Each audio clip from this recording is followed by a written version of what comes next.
Thanks a lot for this interesting talk. I'm sure there are a lot of questions now. Brian is not yet in the room, so we start. No, he's there because then I think we're taking the questions straight to the discussion round, and yeah, Brian will moderate the thing. I will collect the questions from the audience, so you don't have to walk. Yes, so I'm very kind of honored to be moderating this because I've been a long time user of Armory and I'm a big fan. And then Jakib's also joining us. He's a software developer, and he recently gave a talk at our meetup in Berlin, which I thought was one of the best talks on multi-sig that I've seen, and it was purely on applications. So no technical, but like what can you use this for? Like what different use cases are there? So we're going to talk about well, kind of security, and then about multi-sig, and of course those are very interrelated. And then you know, there will be lots of time for questions. I don't know until what time do we have? Is it I think it's like 30 minutes now for 30 this minutes? discussion Okay. and the questions in the So room. Yeah. well, I've written down a lot of questions. I okay. Well, we'll do two first because you guys are so eager. Hi. Okay, I have a mic here. So my first question would be to Armory. What is your mobile strategy, and don't you think that Bitcoin can really be only successful once we take it mobile? So I'll just say a lot of people ask us about our monetization strategy because we are creating open source software. We don't charge for anything yet. And when people ask us how we make money, I say we don't, because we don't make money yet. We've had to spend some time thinking about where we're going to focus our efforts. And I think that in terms of general Bitcoin adoption, mobile is extremely important. But from Armory's perspective, I think that the niche that we're going to be most successful in is the enterprise market. There's not a lot of competition in the super high security field. And in the enterprise market, mobile isn't so important. It doesn't mean we're not going to have a mobile application in the future. I mean, we would like to have a product that's usable by both consumers and enterprises. But for now, we do believe that mobile is very important for mainstream, but not so much for enterprise. Yeah, I'm leaving. I had a question about on one of the slides. You said that there will be like an API caller or something for the Armory backend, I guess. Yeah. So where is it? When can I install the Armory D and hit it off, like pulling out public keys and so on? So it's actually all there right now. Just in the master branch of the Armory development, the open source project. There is an Armory D there, and it's a beta version, but it does work. There's example code there, and kind of our strategy going forward will be to help companies understand how to interface to that and how to integrate that into their platform. And as you asked, you can use this. You can put it on your web server for your little web shop and just say, get me the next address, and you can be distributing addresses from your cold wallet. Your private keys are sitting in a safe deposit box somewhere, but your web server is distributing addresses. And Armory D, there's examples on the web page that if really all you want is just to distribute addresses from your cold wallet for people to pay you, you can do it in 5 lines of code. Does it scale if I put in, let's say, 10,000 wallets? In the next 2 months, we'll be releasing something called Supernode Armory, which will handle exchange level volume, and it'll give you a replacement for like blockchain.info. You'll be able to do arbitrary lookups without relying on, lookups of balances and how to spend money. But we're not quite there yet. Okay, thank you. I just want to ask something about that real quick. So is that an HD wallet scheme where you actually start that off with an XPub and then it goes from there? So right now, because we were the first people, because Armory was the first one to implement deterministic wallets and the idea that you can generate addresses and only back up once, we also kind of got left behind when they created the kind of standardized HD wallets. That's now the standard that everyone wants to use, but we're still using our old scheme because it's worked and it's reliable. We do plan to implement the HD wallets, but at the moment, the system that Armory uses has 98% of the benefits of HD wallets, so it's been low on our priority list. We'll come back to you, but I just want to give Jakib a chance to sort of state his perspective on Bitcoin security and perhaps specifically the role of multisig in that. I want to compliment the talk. That was it was really good presentation about security, but it was really like technical about the wallet aspect. But I want to give you a look at the big picture of security in Bitcoin. In security, we define security usually by starting to make what we call risk assessments, which means you have to decide how much you want to offer as resources for in exchange of how much security you want to have. And in order to do that, you have to define what's the attack surface of the thing you want to secure. And the idea is to reduce this attack surface to the maximum. The smaller it is, and the most secure it is. And in regard of Bitcoin, I want to give a perspective of the Bitcoin network compared to what we have, like for the payment system, what we have in the banking system. If we want to think of the different layers of security in Bitcoin, we have three main layers, actually.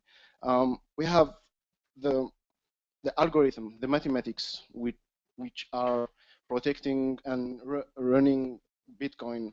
And this is the smallest attack surface of the Bitcoin network. This is where we need a lot more attackers and possibilities to break the system. And then we have the second layer, which is the protocol itself, which is basically the nodes that are running the network. And this is the second layer, which is bigger than the mathematics. So there is more possibilities, more risk to have breaches in this layer. And then we have the biggest layer, which is the biggest attack surface of Bitcoin, and this is the most important.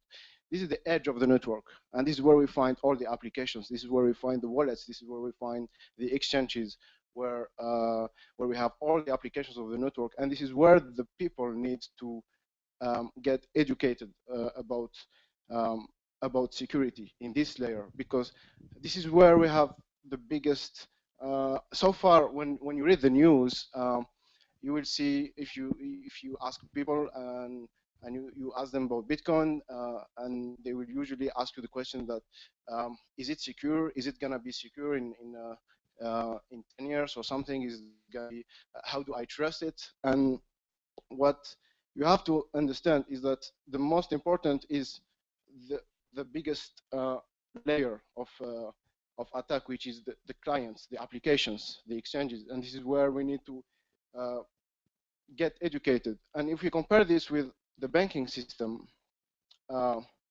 what's ironically what people don't realize is that the attack surface on infrastructure of the banking system is a lot bigger, because if you see at the big picture of the banking system, you have many entry points to the system. You have the ATMs, you have the online payments, you have the physical banks, you have the transfer of the money handling, logistics, employees. It's a really super big system, super complex, and so the attack surface is super big, and this is why we read every day in the news that they lost a database of credit cards, or they lost user information. And which is even worse is that it works, the security in the system works by obfuscation, which means it's basically secure because you can't get into it. You don't know what's happening. And if you put that in perspective with Bitcoin, it's the opposite. In Bitcoin, it's in the open. You see what's happening. And this is the best type of security. It's when you know how it works, but you can't break it. And everyone should try to break it. And if you can do it, anyone can fix it because it's open source. And that's the big difference between these two systems. And it's amazing in how far this network, how far of security it reached in so quick amount of time.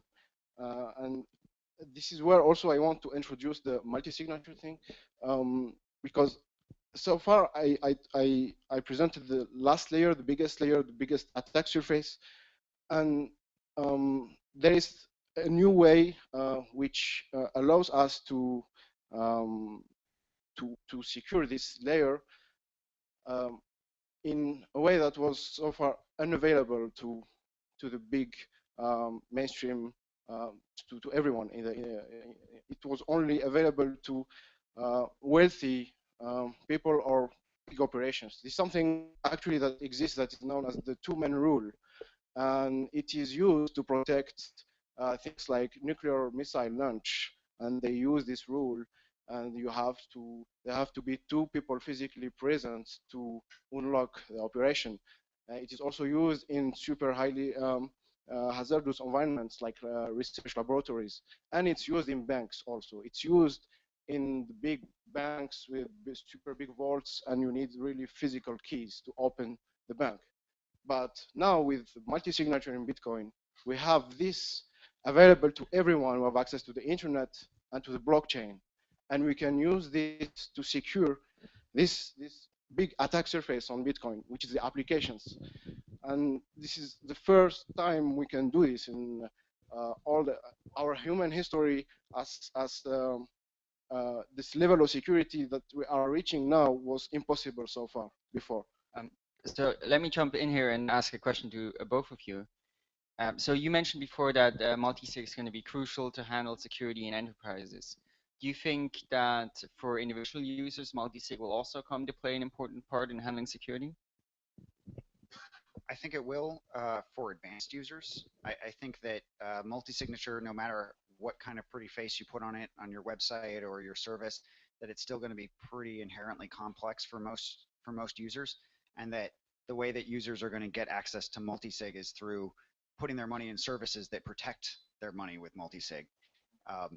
That yes, it's very important for enterprises and companies that are going to be protecting lots of money, and I think like users, advanced users who are handling their own money, will be using multi-sig to split their risk or to decentralize that risk and reduce that attack surface. But I don't anticipate that, as we keep bringing up grandma, I don't see grandma employing this in any way on her own, no matter how easy we make it. Okay. So, so what do you think will it look like? The secure setup, or I guess as secure as it will be of quote unquote ordinary users a year from now. So let's say your grandmother starts using Bitcoin. I don't know if she does yet, but So my view isn't entirely popular, but I really believe that in order for mainstream use to get in, that for Bitcoin, is that insurance is probably one of the most important things. Is that for people to put money into a service and know that that money is protected the same as putting money into a bank account. When I put money into a bank account, at least in the U.S. and the more civilized parts of the world, that money is safe. It's not going anywhere. There's FDIC insurance, and if grandma is going to go put her, part of her retirement into Bitcoin, there's no incentive for her unless she knows she's got that same level of security. And anyone can be as secure as, they can do whatever security marketing they want, but when that money disappears and there's no recourse, that's a huge hit for Bitcoin, and Bitcoin will never be able to get over that barrier. That insurance is going to be a critical part of getting mainstream users into it, knowing that their money is secure, and that the security will be in convincing the insurance companies that they should insure this storage. what about you? What's your perspective on that?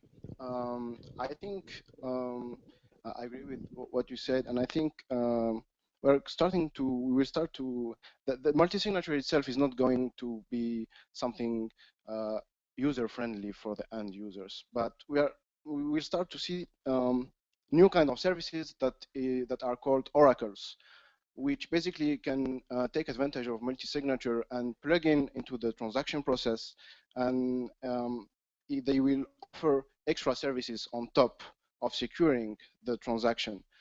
You could imagine, for example, I have my wallet on an exchange, and I want to choose another third-party service, which we call an oracle, that will protect my transaction with key. And I can choose it myself, so I don't have to trust another entity. I will choose myself which third-party service will secure my transaction, and then they will apply their main features. For example, they could use fraud risk detection that is now used in the banking system, and you could have as many as you want, as many as you can do in multi-signature, and they would, for example, give me a call if a risky transaction is going on, and I have to just validate the transaction, and I could have 1, 2, 3, or more, and they could offer more services on top of securing, like accountability or other kind of things. Okay, so I recently, we had a talk, and I had him on the podcast as well, Edmund Edgar of Reality Keys. I don't know if you know him, but he uses something very interesting, which I wasn't even aware of as a non-standard transaction, but he does multi-signature, or you can build things on top of his service using multi-signature addresses requiring specific keys, right? So it wouldn't be like 2 of 2, but for example, you know, those 2 keys or those 2 keys. Did you understand? So, so I was thinking if you think that's gonna start playing a role, right? So, for example, you couldn't have maybe 5 of 7 board members need to sign, but you know, this person plus 3 others. So one of the cool things about the Bitcoin network is that it's programmable money, and that right now when you move money around, when you move Bitcoin around, you're really just using a very simple program. You're just programming money, programming the Bitcoin in the simplest way possible. But there's kind of like they say you only use 10% of your brain. That's kind of how I feel about the Bitcoin network. Everything we do right now is just a tiny piece of what the Bitcoin network can do, and that there's so much extra stuff you can do programming it, and you can do crazy things such as you could require 37 of 100 signatures through various programming scripts, the way that you program that money. And as you said, non-standard, it means it's a little harder to use it, but it is possible. And I think that as those things increase in complexity, there's less use cases for them. Especially when you talk about something, we've seen proposals before for like, well, I want to have 2 of these 3 keys and 3 of these 5 keys. And actually a lot of ways that you can achieve the same thing is instead of writing a complex script, instead you just use a 7 of 11 scheme where some people have 2 keys and other people have 1 key. And that it doesn't have the exact same properties, but you get most of the same properties where you have more privileged signers and you get most of the same security properties out of that. Okay. Now, before we take some more questions, I was just wanted to ask something which I thought would probably be interesting for people to know. So, kind of first of all, who holds Bitcoin and how do they hold them? So, can perhaps everybody who owns some Bitcoins raise their hand? Okay, so that's most people. And how many hold Bitcoins in online wallets? Or let's put it like this: how many hold the majority of their Bitcoins in web wallets like, you know, Coinbase, or perhaps on an exchange? So, and how many use some kind of cold storage, whether it cold storage. So how many of those are Armory? I don't know. Armory offline. So okay, cool. So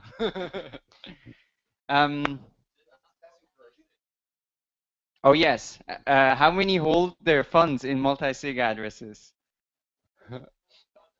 Wow. Cool. Using Armory or how? Manually.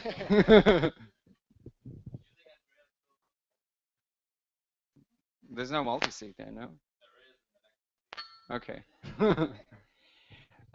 Okay, so I would say we have about 10 more minutes. So we can, I think there was a lot of people who wanted to ask questions, so let's just do that. Okay, thank you.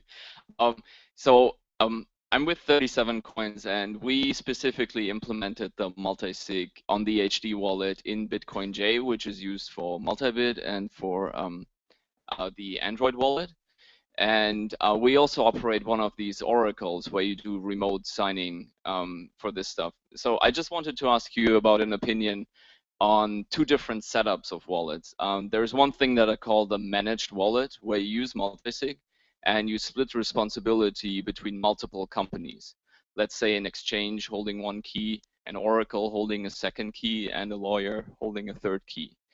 And then the client-side setup, where actually the user holds two keys and an oracle holds a third key for second factor verification.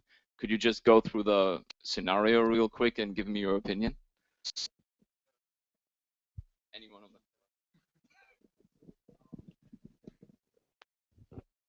So basically, there's many questions in one. We want to have like an example of a user case of using an oracle, right? Specifically the managed wallet, where all the managed wallet where all the keys are on different servers and the user has nothing, and a client-side wallet where a majority of the keys that are used in the signing process has to be with a user. Basically, it's completely two different use cases here. The advantage when you have all the keys is for sure you have more control over your transactions, but at the same time you have less possibilities. Let's say if you have a managed wallet, then you could imagine many use cases. Like for example, let's say a company, and you have the board of directors, and you could use this possibility to distribute responsibilities over the board of directors. So you could have like the CEO who have more keys than the other partners, and you could add a third-party oracle to add, for example, yeah, two-factor authentication or something like that. Do you want to? Okay, here's one more question. I have a question for Alan. You said almost all security breaches happen through hot wallets. I can think of one that that actually happened on cold wallets as well, and that is a flawed random number generator. So my question for you is, how do you generate random numbers, and do you recommend some entropy devices? That's actually an excellent point and question. Random number generation is kind of like the black magic in the security world, because humans are really bad at understanding what randomness really means. And you're right, is that there actually have been attacks, if you want to call them that, which were really more to do with people generating wallets using bad random numbers that were predictable. And it allowed someone who knew that the numbers were bad to be able to regenerate the same data and generate essentially the same wallet so that they could take the money. In that regard, especially when you're talking about very important Bitcoin wallets, random number generation is critical. And at least from our perspective, it's really important to both use software that does random number generation properly, as well as injecting extra entropy into that process. So, like for instance, Armory, we use something called Crypto++, which is a cryptographic library. One of the reasons we use it is because it has, or at least there's versions of it that are FIPS 140-2 compliant, which means it has kind of a baseline level of like that the government would require for cryptographic quality. And then on top of that, we take things like mouse clicks, button presses, screenshots, and extra things that should really be unique to the person who's creating the wallet at that time, and inject that into the process so that you get extra RAM. We've actually recommended in the that you can also, we've thought about doing something, for instance, with dice or cards, where you can actually shuffle a deck of cards and just type in the order of the cards as extra entropy. And even if you had no other random number source except the ordering of those cards, you'd actually have a very secure key.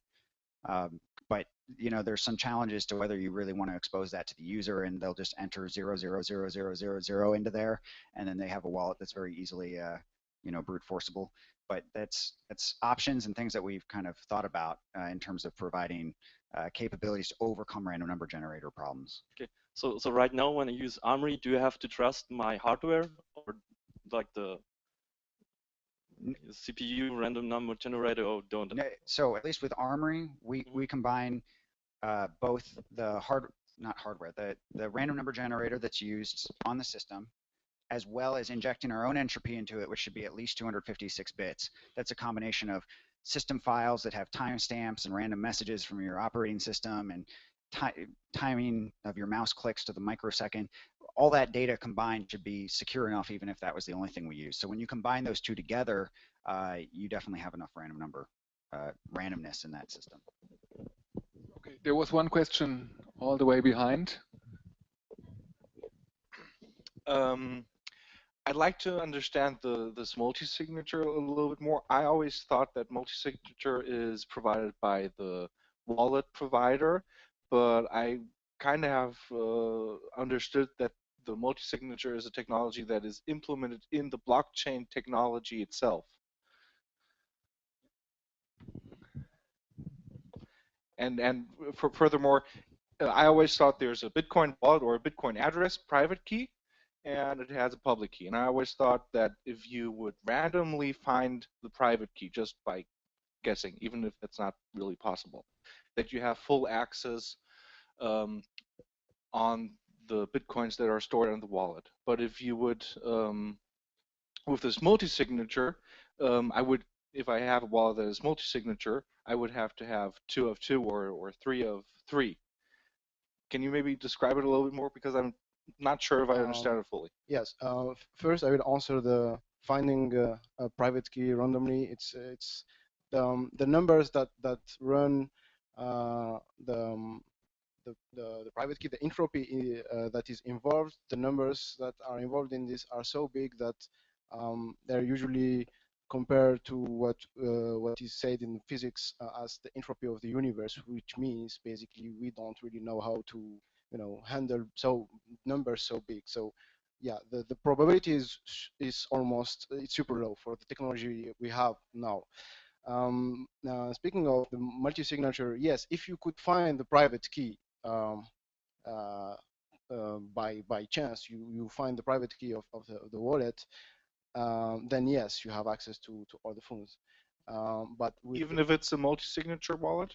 No, if it's multi-signature, you can't use any coins inside this wallet as long as you don't have the other keys to sign the transaction. The way I like to put it, I mentioned it in my presentation briefly, was that you can think of the Bitcoin network as programmable money. And when we talk about regular, non-multi-signature, you just have your phone wallet or your computer wallet. Every time you move money, you're creating a very simple Bitcoin program that says the network will not allow this money to move unless you have a signature from this key. But it turns out the network is much more advanced than that. It can do much more advanced things, and you can actually tell the network, here are 3 keys, and that money cannot be moved unless there's signatures from multiple of them. And that the same thing that protects your single signature wallet is now protecting that multi-signature wallet. It's actually a feature of the protocol, not the wallet on top of it. So that all the wallet is doing is it's helping you write the Bitcoin program, protect that money. But the wallet, there's no way to circumvent it. The network is still restricting your access to those coins without the multiple signatures. Okay. Another question: what prevents me in just writing my own wallet software and starting to upload Bitcoin or private key addresses, so that I would store 0.2% of all private keys that there are in one wallet, and then have access to wallets that I technically do not own? And I know that there's really a lot of public keys out there and private keys out there, but just assume if we say that Bitcoin is a system that we want to run for 10, 20 years, that somebody starts right now and starts uploading all private keys. My answer to that is that as he said, if you let's just say 0.2% of all Bitcoin private keys, that's approximately the number of atoms in the universe. That is such an enormously large number that it's just not, you just can't do that. And if it was small enough that you could do that, we wouldn't have picked that number. We would have picked a bigger number so that it wouldn't have been possible to do it. So that number is so enormous that you can't even theorize about, what happens if someone does this. It's Bruce Schneier, who's a famous Bitcoin, or not Bitcoin, security professional, basically gave us a thermodynamic proof that you would need the energy of 40,000 suns, like suns, like the light source outside. You need 40,000 of them to even find one collision, which is a hash collision, which is actually dramatically easier than doing what you're talking about. So that's just not even feasible. So if there's okay, so well, thanks so much, guys. Johan, perhaps you can ask him afterwards.